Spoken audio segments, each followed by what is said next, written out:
Hello students, आज हम कक्षा 10वीं के विज्ञान और प्रौद्योगिकी भाग 1 में प्रयोग क्रमांक 5 देखेंगे। प्रयोग क्रमांक 5 क्या है? बर्फ पर ऊष्मा के प्रभाव का अध्ययन करना।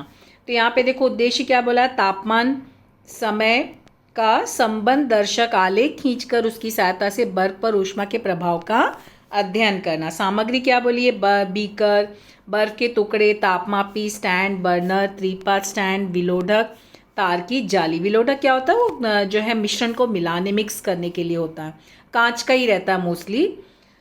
यहाँ पे कृति क्या बोली गई है? देखो कृति हमें ध्यान देना, कृति हमें इसलिए पढ़ना है क्योंकि हमें प्रयोग करते समय इसकी जानकारी होनी चाहिए। बोर्ड एग्जाम में कृति लिखने नहीं आता है। बोर्ड एग्जाम में उद्देश्य, उपकरण, सामग्री, उद्देश्य तो लिखा हुआ दिया रहता है और प्रेक्षण, निष्कर्ष लिखना होता है। तापमापी का लघुत्तम माप ज्ञात करना। सबसे पहले माप देख लेना, नोट कर लेना। फिर बीकर में क्या करोगे? कुछ बर्फ के टुकड़े ले लेना। फिर उसके बाद 3 पैड स्टैंड पर तार की जाली रखकर उसमें बीकर रख देना और उसके बाद उसे क्या करना है? तापमापी की गुंडी जो है, उसका जो गुंडी का साइड है उसको बर्फ के टुकड़ों में पूर्ण तरह से डूब जाए, इस तरह से स्टैंड पे लटकाना और फिर बर्नर की सहायता से बीकर को ऊष्मा देना स्टार्ट करना, मंद ऊष्मा, और बर्फ का तापमान नोट करते जाना। हर 1 मिनट के अंतराल पे जो भी तापमान है वो नोट करना, देखना बर्फ हुआ है कि पानी हुआ है। बर्फ को ऊष्मा देने पर शुरू करते ही बर्फ पिघलना शुरू होगी और बर्फ और पानी के मिश्रण को विलोडक से हिलाते रहो और ऊष्मा देना जारी रखो। तो बर्फ के पूर्ण रूप से पिघलने और पानी के उबलने तक तापमान नोट करते रहो और फिर यहाँ पर जो है तापमान जो है उसका, फिर उसके बाद क्या करोगे? समय और तापमान का आलेख बनाना। फिर यहाँ पे देखो अभी ये आकृति दी गई है। आकृति में क्या दिया है? विविध घटकों का नामांकन करो। आकृति बनी हुई है, आकृति में तुम्हें ऐसे तीर का निशान दिया हुआ है, इसलिए नाम लिखते समय हमें ध्यान से वही नाम होना चाहिए। तो ये तापमापी है, बर्फ के टुकड़े, तार की जाली, बर्नर, त्रिपात स्टैंड और ये स्टैंड। फिर ये तापमापी, विलोडक, पानी, तार की जाली, बर्नर, त्रिपात स्टैंड। फिर यहाँ पर अब हमें जो है प्रेक्षण नोट करना है। सबसे पहले क्या बोला? तापमान का लघुत्तम, तापमापी का लघुत्तम माप कितना है? 0 डिग्री सेल्सियस। फिर उसके बाद बर्फ के पूर्ण रूप से पिघलने तक बर्फ और पानी का तापमान 0 डिग्री सेल्सियस पर स्थिर रहता है। फिर ऊष्मा देने पर जैसे जैसे अवधि बढ़ती जाती है, पानी का तापमान 0 डिग्री से शुरू होकर 100 डिग्री सेल्सियस तक बढ़ता जाता है। तो इस तरह से ये बढ़ता है। फिर पानी का तापमान 100 डिग्री सेल्सियस तक पहुंचने पर वो 100 डिग्री पर स्थिर हो जाता है और संपूर्ण पानी का भाप बनने तक ये तापमान 100 डिग्री सेल्सियस पर ही स्थिर रहता है। फिर यहाँ पर ये प्रेक्षण तालिका नोट करोगे, लेकिन प्रेक्षण तालिका तुम लोग जब प्रयोग करना तो तुम्हें जो तापमान मिल रहा है वो नोट करना। यहाँ पे हमें जो मिला था ये नोट किया गया है।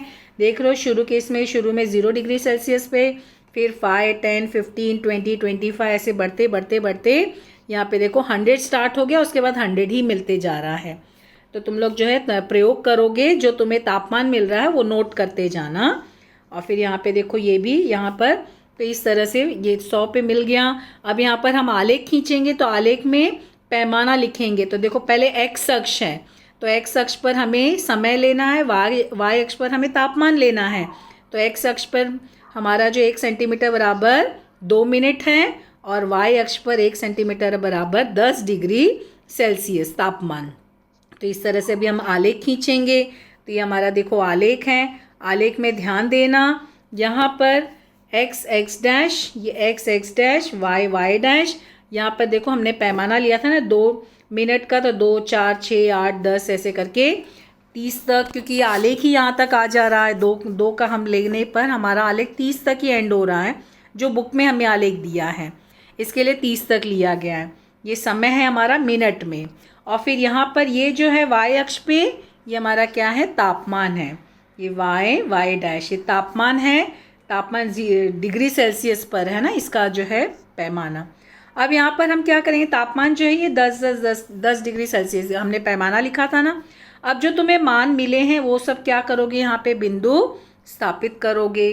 तो जब तुम लोग बिंदु स्थापित करोगे तो ये देखो यहाँ पे 0 0, पहले यहाँ शुरू में 0 ही था, फिर ये ऐसे से बढ़ते चला गया और इस तरह से तुम्हारा ये तापमान जो है वो नोट करते चले जाओगे और यहाँ पर देखो फिर ये आकर हमारा जो है 100 पे स्थिर हो जा रहा है। देखो ये 100 है ना, ये 100 पे बिंदु स्थापित करना तुम लोग जानते हो ना उस तरह से, तो ये 100 पे, तो ये हमारा इस तरह से आलेख बना है। तो ये जो है हमारा चूंकि 30 तक ही लिया गया है और जो हमें माप मिला उस हिसाब से तुम लोगों को जैसे माप मिलेगा उस हिसाब से।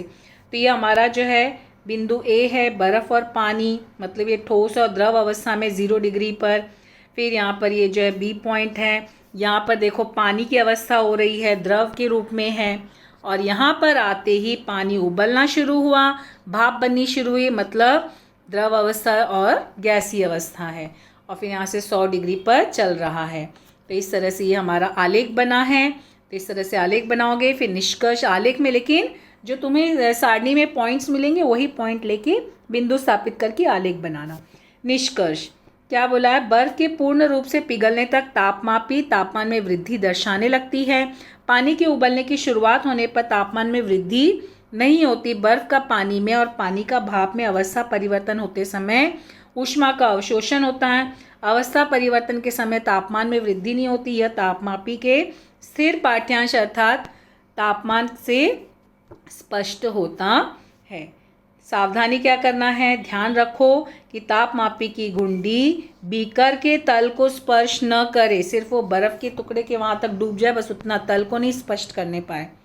तो इस तरह से हमारा प्रयोग क्रमांक 5 जो है वो कंप्लीट होता है। Thank you.